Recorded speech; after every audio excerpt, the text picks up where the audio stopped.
Changemakers are Irish university researchers who are helping to shape our future with groundbreaking projects. They're committed to finding solutions to society's most complex challenges by working closely with some of the people who will benefit most.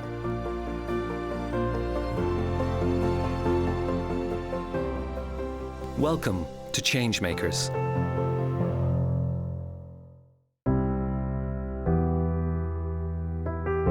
Changemakers from Irish universities are working on groundbreaking and often life-changing projects in the areas of gender and equality. In Maynooth University, changemaker KATRIONA O'Sullivan is creating a pathway for young girls to access exciting opportunities in the world of science, technology, engineering and maths. Changemaker David FARRELL from University College Dublin is a political scientist whose early research on electoral systems was strategic in helping bring the 2015 referendum on same-sex marriage to the Irish people.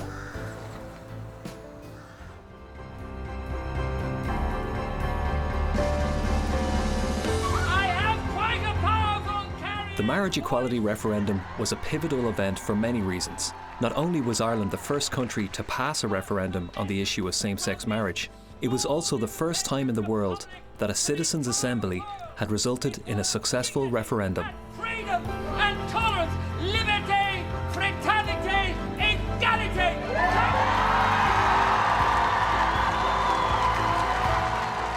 David FARRELL's research on the area of deliberative democracy proved instrumental in helping bring about the same-sex marriage referendum and the subsequent creation of a citizens' assembly to debate such issues.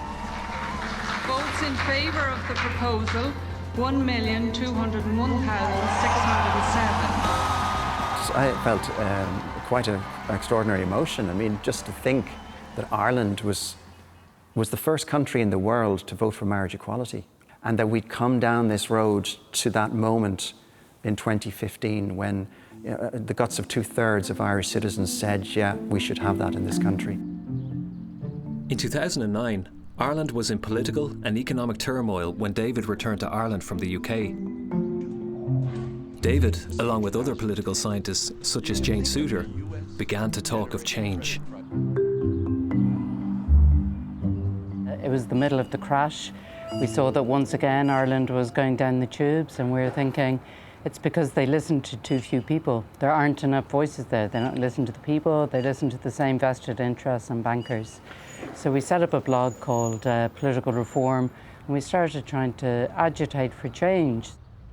It was awful. There was a lot of anger in the streets, a lot of very angry citizens, quite reasonably. And people were losing their jobs, the pay was being cut in the public sector. It was about as bad as you could imagine, really. 4 days after the IMF arrived in Ireland, Taoiseach Brian Cowan has finally told us why they're here.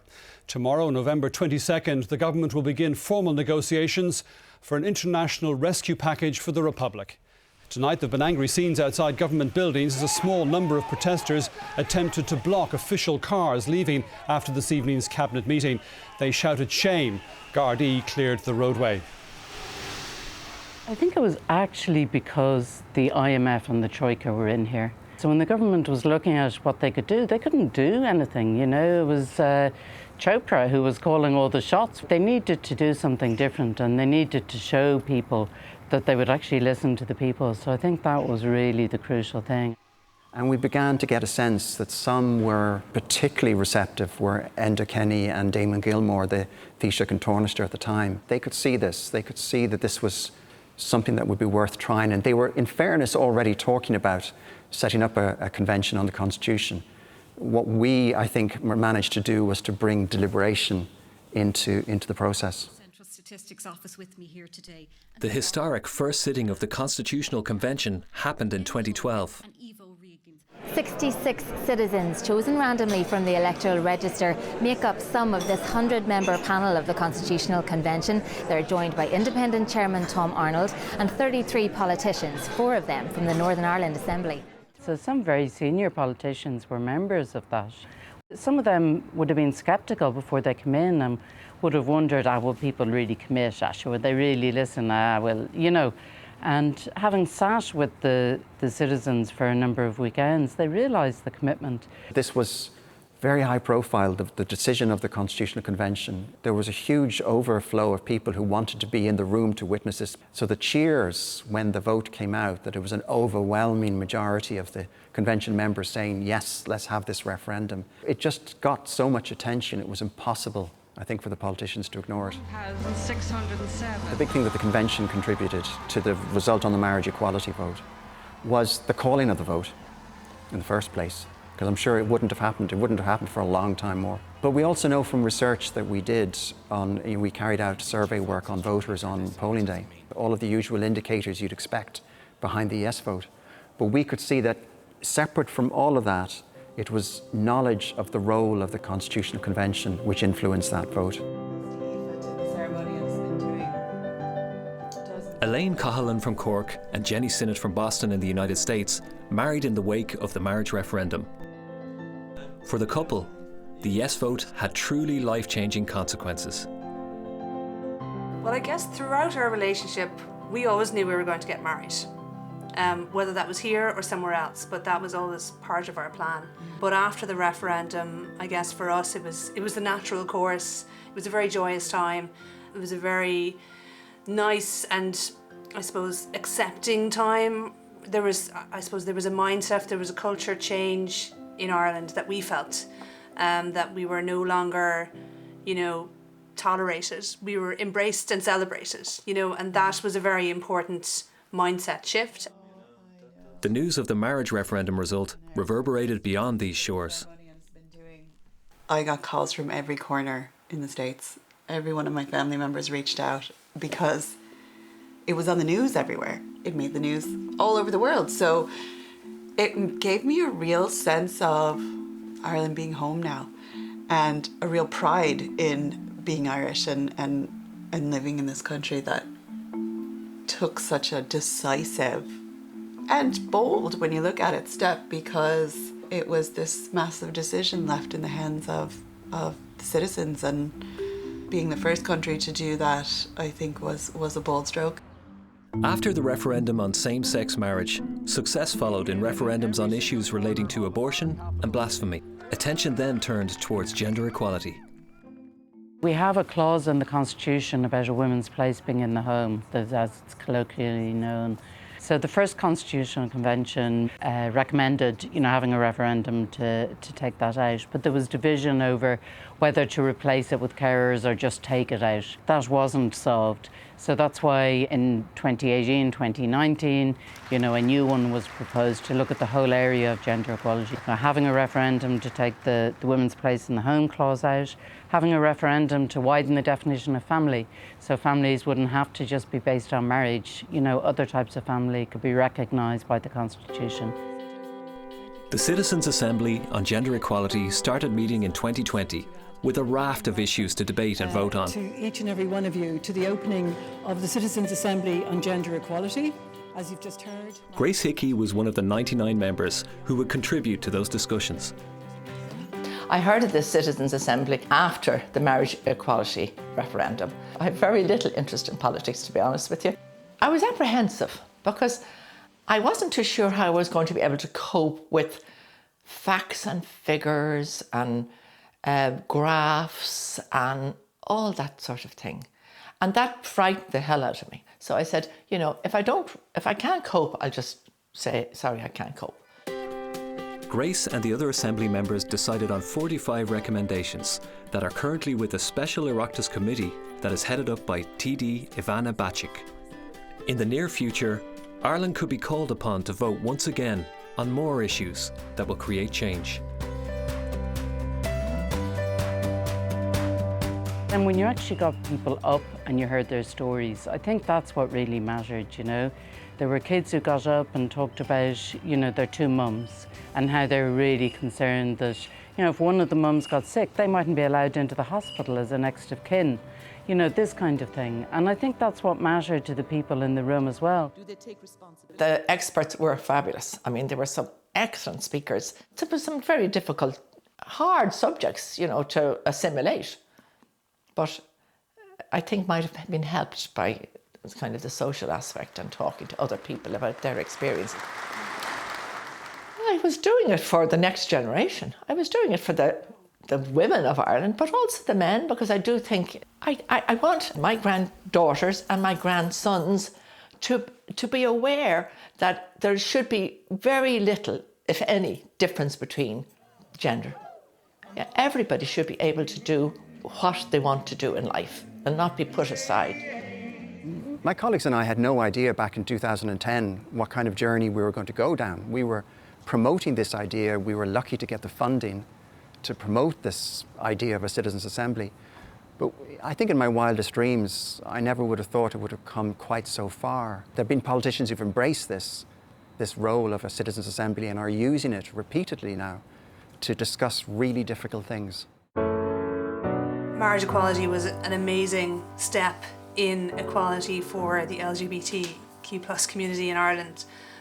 But it's an unfinished story. Fortunately, our family is not recognised as equal to other families. So at the moment, Kate has a legal connection to me because I carried her and gave birth to her, but she has no pathway to form a legal parent-child relationship with Jenny, her mother. We are fighting for that right. The people who set up the Constitutional Convention, the Citizens' Assembly, every single person who voted, you know, you have changed our lives forever and the lives of all those around us. So I hope it was worth the effort. It certainly was for us.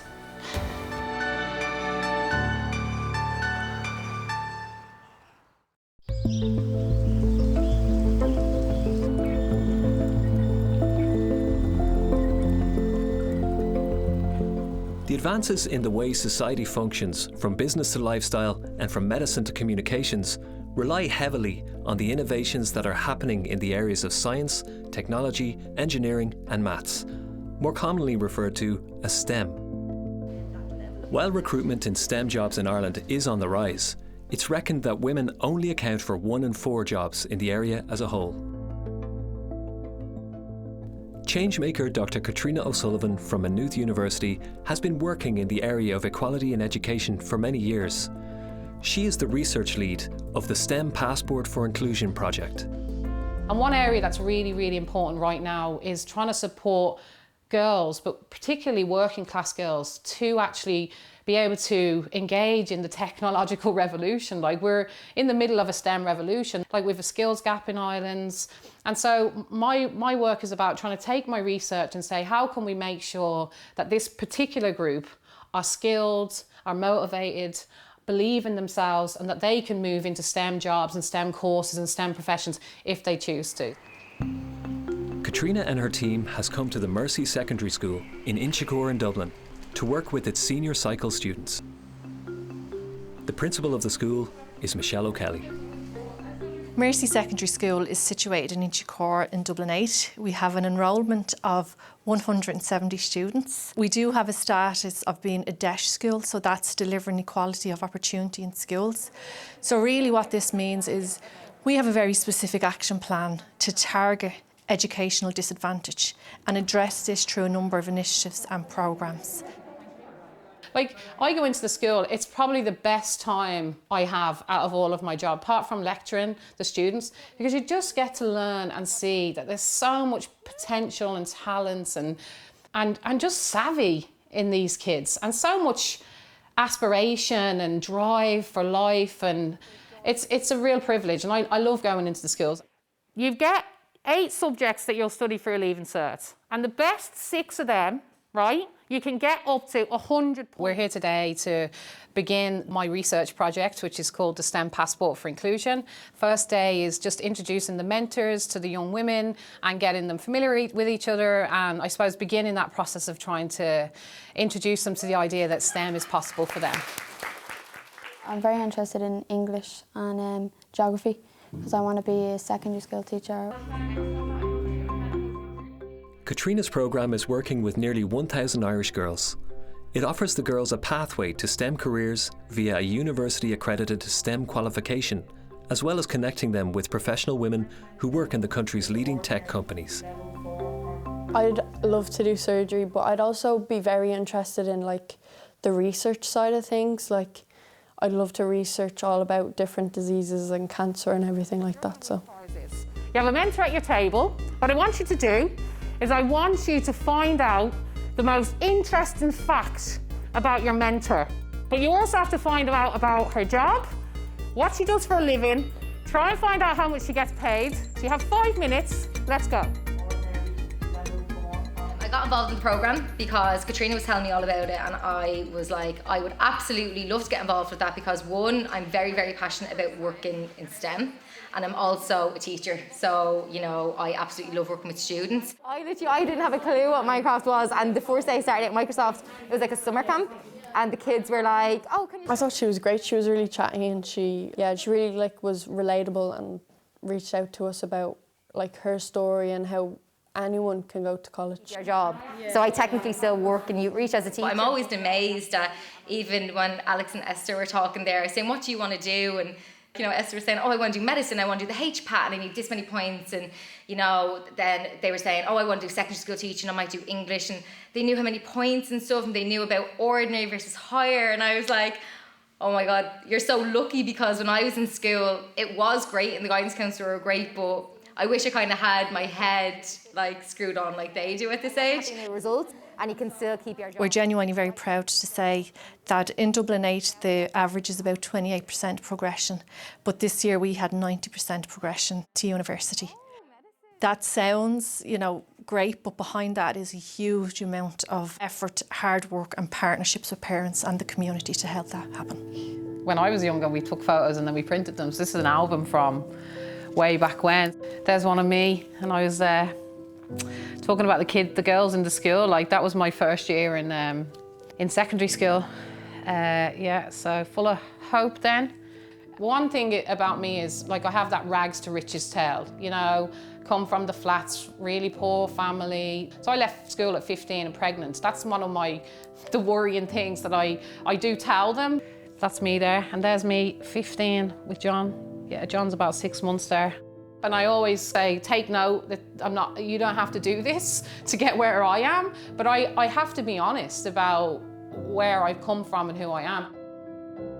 Yeah, that's when I met actually the woman who kind of inspired me to go to college. A woman called Karen. She was on her own with her kids, and I remember meeting her one day and she told me she was in Trinity, and I was like, no way, no one like us goes to Trinity. The day I met her, I went over to Trinity that day and asked them about the Access programme and applied straight away. Didn't have a clue what I was getting myself into, but that was a real hopeful time.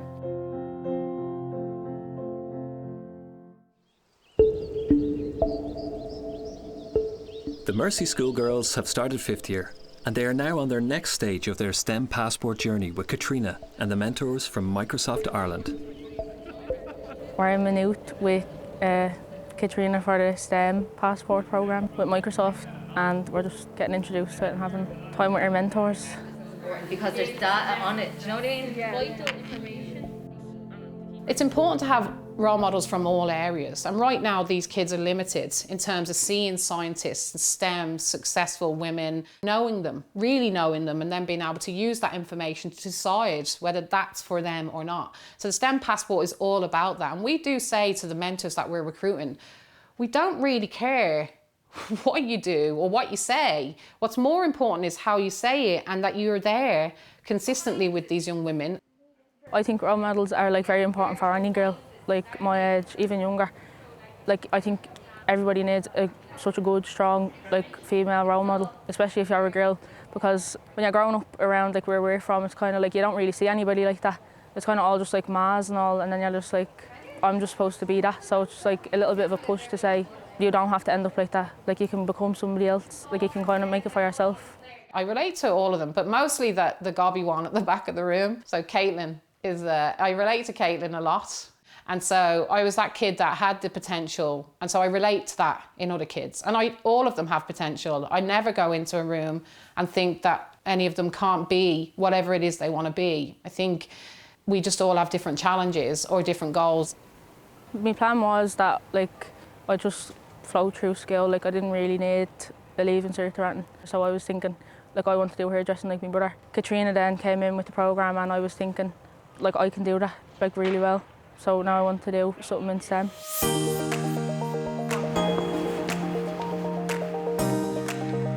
KATRIONA is bringing the girls to Dogpatch Labs, a Dublin-based tech company that offers a range of opportunities for young entrepreneurs who are at the early stage of their tech business. One of KATRIONA's mentors is Clodagh Moriarty from Microsoft Ireland. I've been privileged to have an absolutely amazing career in tech so far. So it's been challenging, enjoyable. I've grown massively because of it. And I really want a way to connect with younger girls and say to them, listen, consider this as a future career option. It's so enjoyable, you will learn so much, you will grow so much as a person. Produce this new product line. One of the elements of the skills program that we're offering these girls is that they start to build their own ideas with technology, but also ideas that are meaningful for society, so they can see how an idea can come to fruition and have the skills to do that. And so what we've done in the Dream Space activities is we've actually brought them to the point where they've developed an idea. The girls are meeting Aisling Conlon from Dogpatch to talk about the ideas they developed during the project. You've made a prototype? Yeah, I coded. Wow, you're a coder! And I designed. Amazing. You'd be perfect in Dogpatch. Yeah. Do you think it could go globally? Do you think? I think it could. Anybody could use them? Yeah. I thought we were just going to come here and get a tour, but it was good getting to pitch the idea, because now we have the experience in that, and we know what it would be like if we were to pitch an idea to somebody. The highlights of the experience would be learning new things and coming out with your friends and getting out of school really, but it's learning all new about coding and stuff that you wouldn't learn about. So it's really just opened my eyes to new ideas. I truly believe that a programme like this can change lives, and that the girls that we work with today will be the ones who shape society for the future through their work, through what they can create and deliver, using technology as an enabler, and they will help to shape society for the future, but also they in turn can be role models for future generations. Trina and the girls are reflecting back on their time in the STEM Passport for Inclusion programme. Yeah, I do think it'll change my life, because I have the connections now, and I have the information that I need to get into it. Whereas before, I'd know nothing about it. It seems like such a far reach when you haven't done the programme. Even when we were getting explained what the programme was, it's oh my God, that's so unrealistic. But now it's that's so easy. That'd be so easy for all of us to do. I think the STEM Passport for Inclusion has the potential to change lives. I'm not saying we're going to go from having no scientists to 1,000 girls. I think it has the potential to allow young women, young working class women, to see themselves and their own futures differently. And I think even if that doesn't manifest in their own choices now, that will influence maybe what they think their kids can be, what they tell their little sisters or brothers, the television programs that they watch, the books they read, and all that is a positive impact. So yeah, I think it has the potential to really change lives and to have a big impact. Next time on Changemakers. And it's really important that we get the children, the teachers, and the community more in general to be understanding of the diversity that we have. Cypher is a global hip-hop knowledge mapping project that looks at how global knowledges move through the beats, rhymes, and concepts of hip-hop